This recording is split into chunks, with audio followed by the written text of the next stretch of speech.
Para começar a terceira parte, então, a gente vai pensar algumas consequências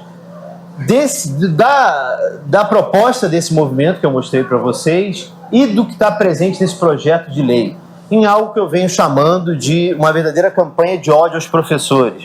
Quando eu identifiquei essa campanha de ódio, eu faço parte de um movimento chamado Movimento Liberdade para Educar, e nós criamos uma página chamada Professores contra Escola Sem Partido, para reunir professores que querem discutir e problematizar esse projeto de lei. Assim que nós criamos essa página no Facebook, eu fiquei muito surpreso. Porque aconteceu, o próprio Miguel Najib, criador do Escola Sem Partido, ele divulgou a existência da página que ele tinha criado no seu perfil e na página do Escola Sem Partido. Então, foi uma verdadeira invasão da página, estava só começando, com pessoas fazendo comentários que me assustaram muito. Então, um deles, que eu selecionei aqui: professores têm que ensinar português e matemática. Se passar das matérias relevantes, deve ser espancado ou processado. Então, o professor, ele tem que se limitar, a ideia é o professor tem que se limitar à matéria. Se ele passar disso, ele deve ser espancado.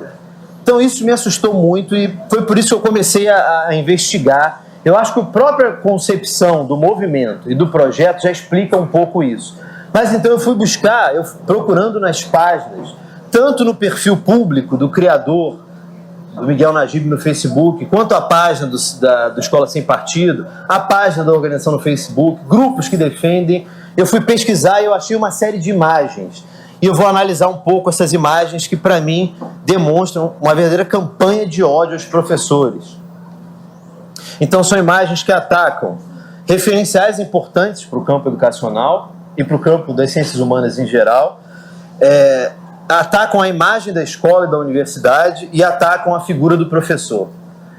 E eu vou discutir um pouquinho depois a questão que fortalece essa defesa, que é o tema da ideologia de gênero. Vamos chegar nesse debate. Então, imagens sobre autores importantes para o campo educacional e para o campo das ciências humanas em geral. Então, é o perfil do próprio Miguel Najib. Conde Gramsci, o vampiro que vampiriza a educação brasileira com a ajuda de Paulo Nosferato Freire, pode estar com seus dias contados. Então eles fizeram uma edição aí de uma imagem de um vampiro morrendo com uma estaca, eles colocaram o rosto do Gramsci e uma estaca escrito Escola Sem Partido. Então, Paulo Freire, gente, virou um vampiro. Por que, quem conhece o pensamento de Paulo Freire, o que justificaria chamar o Paulo Freire de doutrinador? Então, esses movimentos escolheram, o Escola Sem Partido escolhe alguns alvos. Paulo Freire, obviamente, Marx, Gramsci, até Foucault já entrou na lista dos autores desqualificados pelo movimento. Continua. E aí eu peço perdão, porque é uma imagem extremamente grosseira. De novo, a página do Escola Sem Partido no Facebook. Miguel Najib, conheçam o famoso carrapato estrela Carrapatos Gramsci, o parasita ideológico da educação brasileira. E aí uma imagem do carrapato e a estrela do PT. O que tem a ver Gramsci, PT, Paulo Freire? São imagens que visam desqualificar esses autores, sem a discussão, obviamente, do que esses autores pensam. Imagens sobre a escola e a família e a universidade. Então, essa aqui é sobre a universidade. Então, essa foi uma imagem compartilhada numa das páginas de Escola Sem Partido. Governo do PT, 12 anos praticando bullying ideológico contra os universitários brasileiros. Então, você tem uma universidade que é representada como uma máquina de transformação do PT, e de um lado entram crianças bonitinhas, dizendo: vou estudar, trabalhar, ralar e vencer na vida por mérito próprio.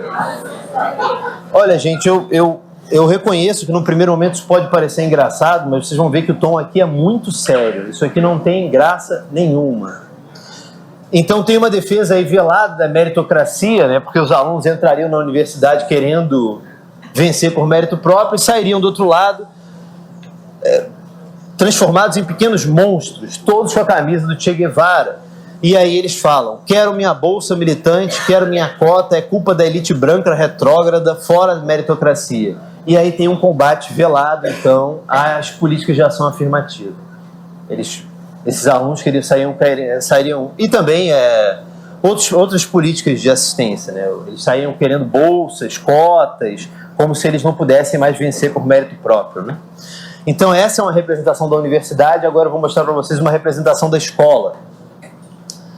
Então, de novo, sempre imagens muito ofensivas, né? Pátria educadora não é só isso, é isso. Então no quadro de cima você tem representações ofensivas do ex-presidente Lula, como se fosse um analfabeto, tem que assinar o acordo ortográfico com a sua digital, porque ele não sabe assinar o próprio nome. E a presidenta Dilma, que é representada como uma idiota, que não pensa ali coisas tolas. E a escola seria, então, isso. A pátria educadora seria isso. Um monstro dominaria essa escola. De um lado, luta de classes, movimentos sociais e ideologia de gênero.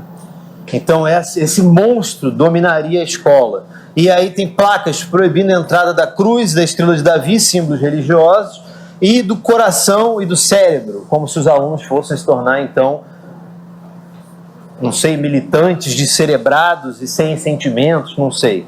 Então essas são as representações da escola e da universidade. Vamos para a representação dos professores.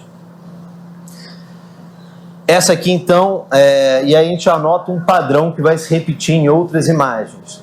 Então, os alunos são sempre representados como crianças muito pequenas, indefesas. Você vê o olhar, sempre um olhar como se elas estivessem hipnotizadas à mercê de algo que é muito mais forte do que elas. E aí a professora, sempre com óculos, né, para você não desumanizar essa figura, ela tem um único pensamento, que é a foice e o martelo. E ela vai, então, cortando os sonhos, os pensamentos desses alunos para que eles pensem só uma coisa, a foice e o martelo também. Então, e a professora, obviamente, está de vermelho, né? Então, você tem aqui uma representação imagética dessa concepção de educação, né? E agora eu vou mostrar uma imagem que eu peço perdão, porque para mim essa é a mais ofensiva de todas. Então, aqui nós temos uma professora que representa a escola pública. Não é a escola particular, é a escola pública, está escrito na camisa dela. Ela tem a estrela do PT, ela tem tatuagens tribais, ela tem um pentagrama no braço, ela de novo está com óculos. Já comentaram em outro debate sobre essa imagem que a gente fez aqui, que é uma figura meio andrógena, você não sabe se é um professor ou uma professora. E essa professora, de novo, segura uma criança, um jovem inocente, é o que está escrito na camisa dele. E ele está de novo com os olhos arregalados, sem reação, ele está com a sua cabeça aberta e a professora vomita lixo dentro da cabeça desse aluno. E aí está escrito, religião é para pessoas estúpidas, tudo que você precisa é sexo, sexo, sexo, sexo, sexo. Então, não me surpreende quando alguém faz um comentário dizendo que o professor que ensinar além da matemática e da português deve ser espancado, porque são essas imagens que estão circulando. E outras que eu vou mostrar para vocês. Então agora eu vou entrar um pouquinho na discussão sobre a temática da ideologia de gênero, que foi uma temática que, abraçada, o combate à ideologia de gênero, entre muitas aspas, foi abraçada pela Escola Sem Partido, e essa foi uma estratégia que fez com que o movimento crescesse muito. Então, primeiro, ideologia de gênero é um termo que eu não conheço nenhuma pensadora feminista que discuta gênero, história de gênero. Isso não existe enquanto, até onde eu sei, posso estar equivocado, enquanto um conceito, uma ferramenta analítica. Isso foi um termo criado, cunhado, para desqualificar a discussão de gênero nas escolas. Esse é um primeiro dado. Quando aí começa essa verdadeira campanha contra a discussão de gênero nas escolas? Um marco importante é 2010, quando um deputado chamado Jair Bolsonaro pega um kit de combate à homofobia, que seria um material didático a ser distribuído pelas escolas, e ele vai para o parlamento e fica balançando aquilo, dizendo que aquilo é o kit gay, entre aspas aí. E aí ele começa uma verdadeira campanha que ele leva à frente até hoje. Atualmente ele fez um vídeo denunciando livros didáticos, um vídeo cheio de equívocos, que foi até desconstruído por uma revista educacional. E esse combate ganhou força, então tem um marco inicial em 2010, mas ele ganha força em 2014, na verdade até antes disso, mas 2014 é um marco importante, quando o Brasil conseguiu definir o seu Plano Nacional de Educação, que estabelece metas para até 10 anos que nós queremos alcançar em termos educacionais. existiam metas originalmente para o combate da desigualdade de gênero. Essas metas e o termo gênero como todo foi retirado do Plano Nacional de Educação em 2014. Só que o Plano Nacional estabelecia que em 2015 nós tivéssemos planos municipais de educação. E agora o que nós vivemos em 2015, e agora vamos continuar vivendo em 2016, porque muitos planos não foram aprovados nos municípios, foi uma verdadeira campanha para desqualificar a discussão de gênero nas escolas, inclusive com materiais sendo entregues nas casas dos professores. Alguns colegas nossos, não me engano, receberam panfletos contra a ideologia de gênero nas suas casas. Então, como é que o Escola Sem Partido entra nisso? Essa é uma imagem que eu achei dentro de uma das páginas de defesa da Escola Sem Partido. Ideologia de gênero, ideologia antifamília. E aí tem a família que eles estão dizendo é sempre uma família heterossexual, né? Um homem e uma mulher com um filho e uma filha. Essa é a representação de família que teria que ser única, né? E eles acham que eles vendem a discussão de gênero como sendo algo para destruir a família tradicional, o que é uma besteira absoluta, né? Para transformar os alunos em homossexuais, gays, lésbicas, o que é a intenção de discutir gênero na escola não tem absolutamente nada a ver com isso. Então, outras imagens. Essa aqui foi compartilhada pelo próprio Escola Sem Partido.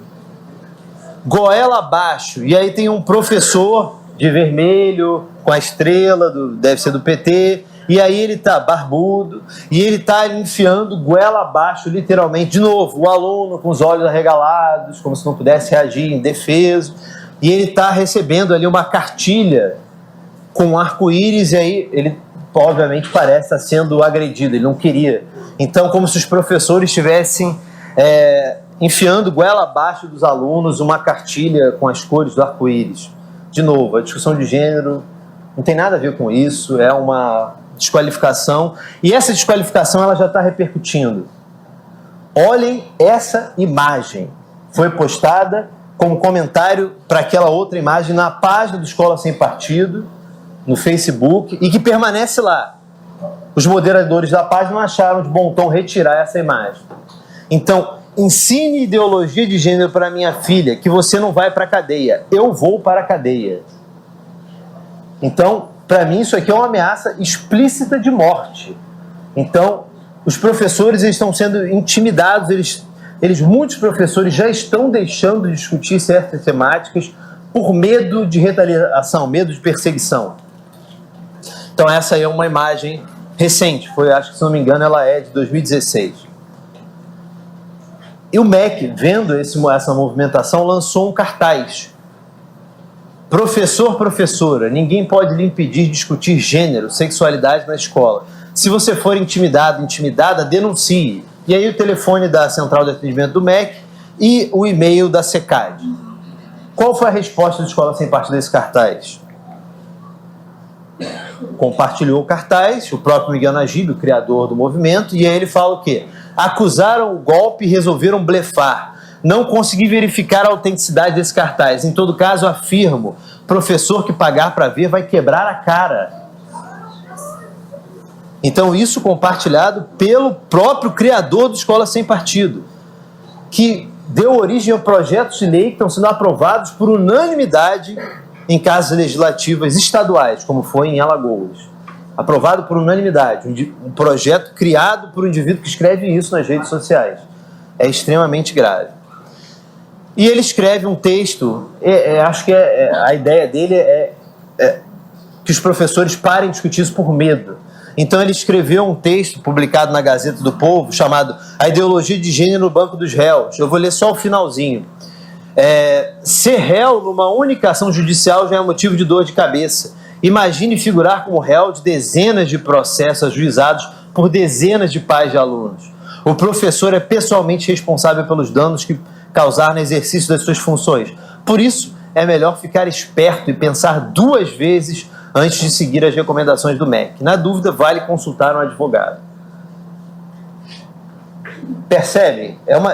Eu vejo esse tipo de frase, que ele fala nos debates do qual ele participa, com uma tentativa de intimidar os professores para que eles parem de discutir as temáticas que eles acham pertinentes, como, por exemplo, gênero. E por trás, para concluir essa terceira parte, por trás dessa campanha de ódio, dessas imagens, tem uma desqualificação do professor.